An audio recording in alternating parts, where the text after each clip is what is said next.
दोस्तों, स्वागत है आपके अपने यूट्यूब चैनल ब्रिजेन एजुकेशन में। तो आज फिर हाजिर हैं एक नई वीडियो और नए क्वेश्चन के साथ। आज हम इम्पोर्टेंट क्वेश्चन क्लास 12 केमिस्ट्री का एक बेहद ही इम्पोर्टेंट क्वेश्चन लेकर आए हैं जो आपके यूपी बोर्ड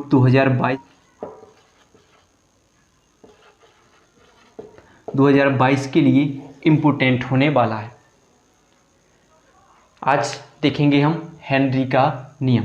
क्या देखेंगे? हेनरी का नियम। आज हम हेनरी के नियम को बेहद ही आसान तरीके से जानेंगे। इसके बाद आपको हेनरी का नियम पढ़ने की ज़रूरत नहीं पड़ेगी। आज एक बेहतर तरीका होगा और एक नया तरीका होगा। तो वीडियो में आगे बढ़ने से पहले आपसे यही कहना चाहेंगे कि वीडियो को लाइक कीजिएगा, अगर नए हो तो चैनल को सब्सक्राइब कीजिएगा और वीडियो को शेयर ज़रूर कीजिएगा और आपका सपोर्ट बनाए रखिएगा।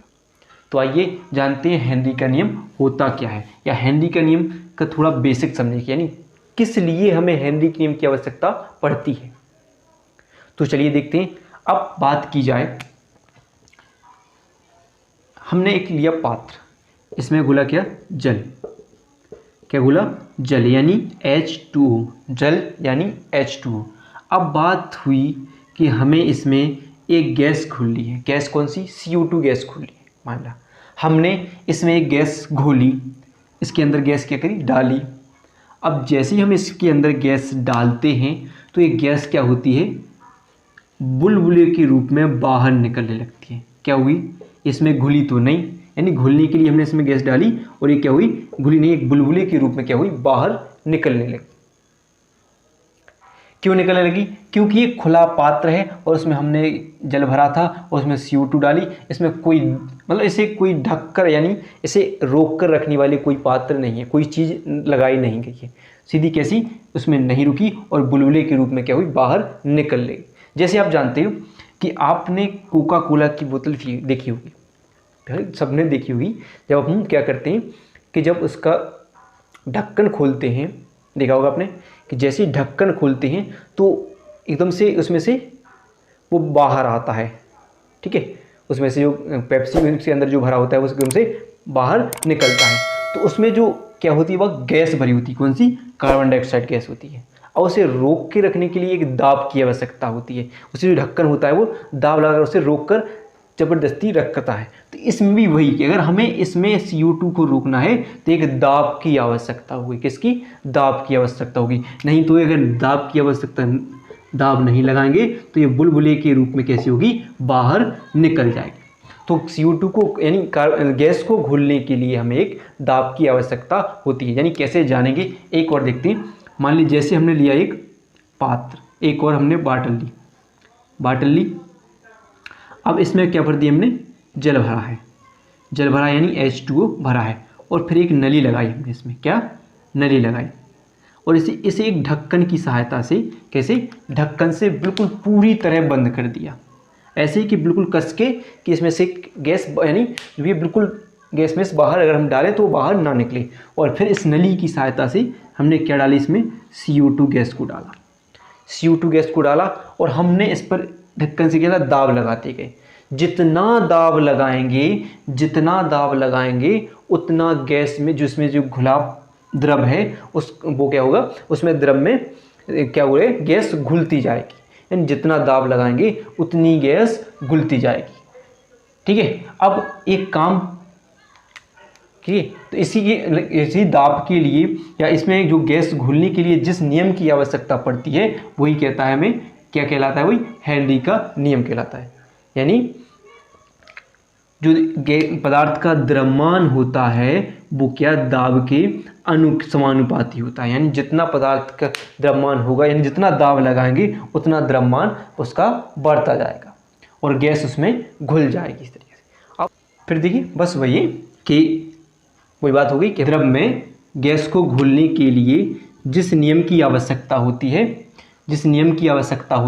उसे हेनरी, द्रव में यानी गैस को घुलने के जिस नियम की आवश्यकता होती है उसे वह हेनरी का नियम होता है। ठीक है, यानी वह जितना दाब बढ़ाते जाएंगे उतना द्रव्यमान बढ़ता जाएगा। ठीक है, जितना दाब लगेगा, जितना दाब अधिक होगा उतना इसका यानी द्रव्यमान अधिक होगा। तो ये होता है कि जो दाब की यानी जो द्रव्यमान होता है, जो पदार्थ का द्रव्यमान होता है वो इसके दाब की समानुपाती होता है, यानी उसी के समान होता है। तो ये नियम होता। तो चलिए देखते हैं हेनरी के नियम की परिभाषा। तो आइए देखते हैं हम हेनरी के नियम की परिभाषा। तो परिभाषा यहाँ पर मैंने लिख कर रखी है, ठीक है। तो देखिए इस परिभाषा को आप नोट कर लीजिए जल्दी से, और हम इसके बारे में आपको बताने वाले हैं। तो देखिए क्या पढ़ा हमने, वही बताया भी हाल हमने जो बताया कि किसी भी द्रव यानी गैस को घोलने के लिए किसकी आवश्यकता होती है, द्रव में घोलने के लिए दाब की आवश्यकता होती है। यानी बताया कि जो गैस का द्रव्यमान होता है वो किस पर निर्भर करता है, उसके दाब पर। यानी जो द्रव्यमान होता है वो किसके अनुक्रमानुपाती होता है, दाब के अनुक्रमानुपाती।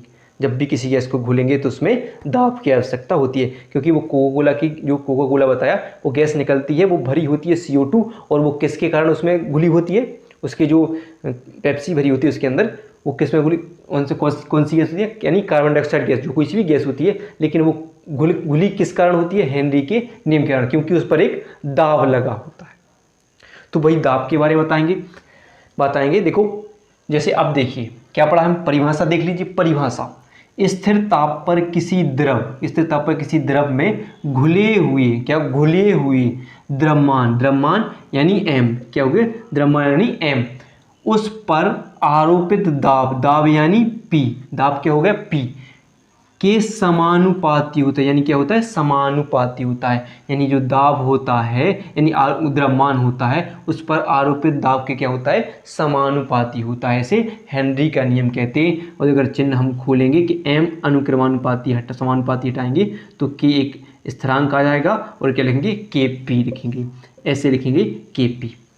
अगर बात की जाए कि थोड़ी और, अगर इसे हम और लिखें, यानी ये तो हमारा हो जाएगा, ये भी हम कह सकते हैं कि क्या है, एक हेनरी का नियम हो गया। अगर थोड़ी और बात की जाए, अगर हम क्या माने कि गैस की विलेयता का मान हम मूल प्रभाज हो, तो यानी गैस की विलेयता का मान क्या हो, मूल प्रभाज, जो गैस में घुली है विलेयता, यानी जो क्या है m यानी द्रव्यमान घुला है वो क्या हो, मूल प्रभाज हो, तो उस आधार पर क्या मानेंगे, तो इस प्रकार क्या होगा कि किसी विलयन में गैस का मूल प्रभाज क्या होगा, गैस का मूल प्रभाज उस विलयन में उपस्थित गैस के आंशिक दाब के समानुपाती, यानी मूल प्रभाज क्या होगा x, मूल प्रभाज क्या होगा XA, और आंशिक दाब हो गया यानी PA, XA यानी मूल प्रभाज XA, तो आंशिक दाब क्या होगा PA, यानी विलय है, घुला है, और क्या होगा उसके आंशिक दाब का क्या होगा, समानुपाती। अगर हम चिन्ह हटाएं तो XA अनुपाती क्या होगा, 1/KH, क्या आएगा, एक KH आएगा, और क्या लिखेंगे PA। अगर बात की जाए गुणा कर दे इसमें तीन तो क्या ऐसा हो जाएगा कि KH इसमें गुणा हो जाएगा, क्या हो जाएगा, इसका इसमें गुणा हो जाएगा, यानी PA बराबर क्या होगा, KHXA। अब बात की जाएगा, ए हो जाएगा हेनरी के नियम का सूत्र, ए भी ये क्या हो जाएगा, हेनरी के नियम का सूत्र हो जाएगा। अगर बात की जाए जहाँ KH की बात की जाए, तो जहाँ KH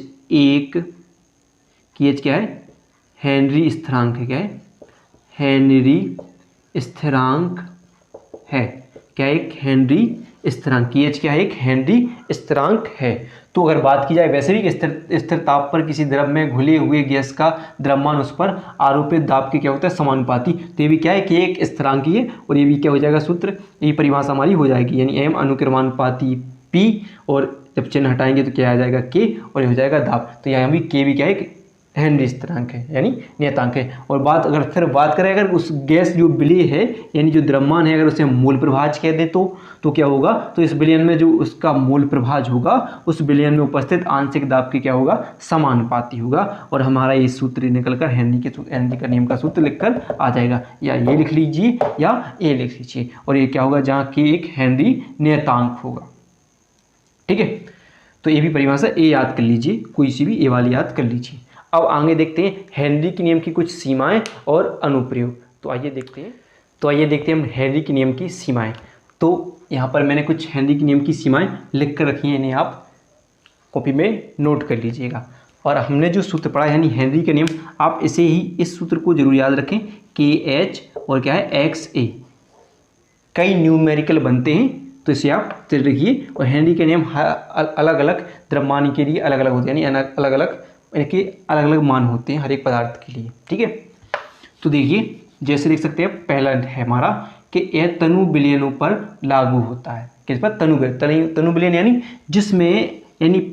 जिस पात्र में कम गैस घुली हो, किसमें, जिस पात्र में कम गैस घुली हो केवल उसी पर लागू होता है, क्योंकि अगर अधिक गैस घुली हो तो इसकी यानी इस सांद्र विलयन पर लागू, जिसमें अधिक सांद्रता वाला विलयन हो उसमें लागू नहीं होता, केवल किस पे, जिनमें कम गैस घुली हो उन्हीं पर और गैस डालकर दाब डालकर इस पर गैस को घोला जा सकता है। तो ये तो हुआ हमारा पहला। फिर बात की जाए दूसरा कि निम्न दाब तथा उच्च ताप पर लागू होता है। निम्न दाब यानी कम दाब वाले, यानी कम दाब पर किसमें, जिसमें फिर केवल कम प्रेशर लगाना हो उस पर, ठीक है, और उच्च ताप पर ही लागू होता हो। यानी जैसे कंप्रेशन यानी जैसे पहले से ही उसमें भरा हो और उस पर और दाब डालकर नहीं दाब लगाया जा सकता, केवल सिर्फ निम्न दाब पर ही जितना आप लोग को चाहिए उतना ही दाब लगाकर इस पर उसे गैस को घोल सकती हैं। फिर अगला कि गैस विलायक के साथ क्रिया ना करती हो, यानी अगर जो हमने पात्र लिया है इसमें जो गैस यानी जो जल है या जो भी द्रव है भरा है, अगर ऐसी गैस उसमें भरें कि जो उससे क्रिया कर ले तो वहाँ पर क्या होता है कि राउल्ट का नियम लागू नहीं होता है, ठीक है। जो गैस में घुलती हो यानी द्रव में घुलती हो जो जौन सी गैस, वो उस पर राउल्ट का नियम लागू नहीं होता, केवल किसमें, गैस विलायक के साथ क्रिया ना करती हो केवल उस पर लागू होता है। जैसे हमने CO2 पढ़ी तो उस पर इसका नियम लागू करता है। तो ये 3 अनुप्रयोग याद कर लीजिएगा। अब हम इसके कुछ यानी कि सीमा याद कर लीजिएगा। अब हम इसके कुछ अनुप्रयोग आपको बताएंगे। तो आइए देखते हैं इसके अनुप्रयोग। अगर वीडियो आपको पसंद आ रही हो तो वीडियो को लाइक जरूर कीजिएगा और शेयर जरूर कर दीजिएगा। तो आइए देखते हैं हम कुछ अनुप्रयोग, हेनरी के नियम के कुछ अनुप्रयोग। अब बात की जाए अगर पहले अनुप्रयोग की, तो कार्बोनेटो शीतल पेयों के उत्पादन में। कार्बोनेटो शीतल पेय जानते हो, जैसे हम बात करते हैं कोका कोला, सोडा वाटर आदि, इनमें इसका उपयोग करते हैं। क्योंकि आप देख सकते हैं अभी पहले मैंने कुछ जब स्टार्ट किया था जब बताया था कि कोका कोला में जो हम गैस भरते हैं वो कौन सी होती है, कार्बन डाइऑक्साइड गैस होती है, और उसे एक दाब लगाकर और अच्छे से ढक्कन बंद करके रखा जाता है कि वो गैस यानी जो गैस होती है यानी इसमें CO2 गैस होती है वो घुली रहे और उस पर रुकी है। जैसे ही हम इसको खोलते हैं तो गैस एकदम झन्न से बाहर निकलती है और बाहर आ जाती है, ठीक है। तो कार्बोनेटो के शीतल पेयों में इसके उत्पादन में इसका उपयोग करते हैं, किसका, यानी हेनरी के नियम का उपयोग करते हैं। कैसे, गैस को घोलने के लिए, यानी दाब लगाकर उसे रोक कर हम रखते हैं, यानी किस पर काम करता है, दाब पर। अगर बात की जाए कि समुद्र यानी गहरे समुद्र में दूसरा है जो अपना गहरे समुद्र में श्वास लेने की में कठिनाई। अब बात की जैसे गहरे समुद्र में अगर कोई गोताखोर है, क्या है, गोताखोर क्या होते हैं, गोताखोर क्या होते हैं कि आप देखा होगा कि टैंक लगा के जाते हैं, जो टैंक सांस लेने के लिए, जिसमें क्या भरा होता है, अगर हम भर दें क्या, N2+O2 नाइट्रोजन और ऑक्सीजन गैस भरते हैं, जिसमें क्या होती है 20% ऑक्सीजन होती है। उस सिलेंडर में क्या 20% ऑक्सीजन होती है, उसके साथ क्या भर दी हमने, नाइट्रोजन गैस भरती। अब जैसे ही गोताखोर समुद्र में जाएगा, समुद्र के अंदर जाएगा, ठीक है, जैसे जैसे अंदर चला जाएगा तो उसका दाब, अंदर जाते ही दाब क्या होगा, जो दाब होगा वो बढ़ने लगेगा, दाब क्या होगा, बढ़ने लगेगा। अब दाब को स्थिर रखने के लिए हम इस सिलेंडर का उपयोग करते हैं कि जैसे जैसा दाब बढ़ रहा है और वैसे हमारी श्वास की मात्रा ऐसे फेफड़ों में क्रियाशीलता समान बनी रहे, तो उसके लिए हम श्वास का उपयोग करते रहते हैं। अब दाब बढ़ता है तो क्या होता है, जो O2 होती है वो खून में घुलने लगती है, ऐसे ही साथ में दाब बढ़ने पर N2 भी उसमें घुलने लगती है। दोनों क्या होती हैं, ये घुलने लगती हैं, दोनों गैस उसमें घुलने लगती है। अब जैसे जैसे हो जाएगा वो इतना दाब बढ़ता जाएगा, ये घुलती जाएंगी।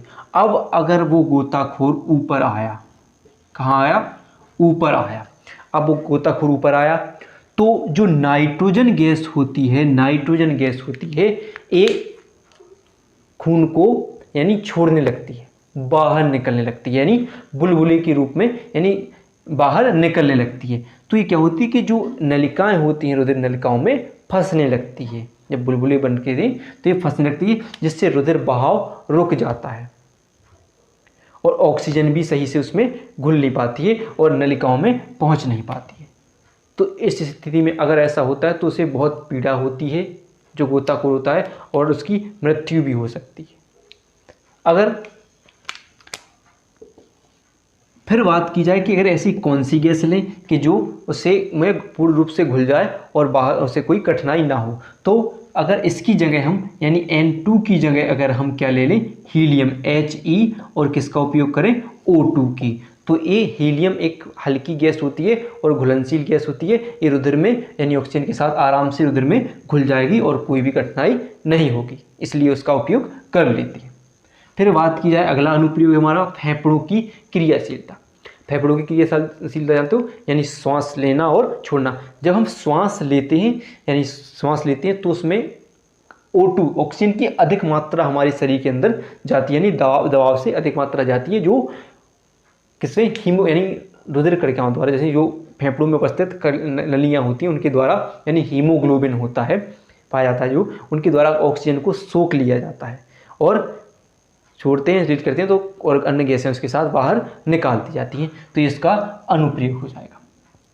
ऐसे ही प्रकार हेनरी के अनुप्रयोग हो जाते हैं। अगर आपको वीडियो पसंद आई हो तो वीडियो को लाइक और चैनल को सब्सक्राइब जरूर कीजिएगा। वीडियो देखने के लिए आपका बहुत बहुत धन्यवाद।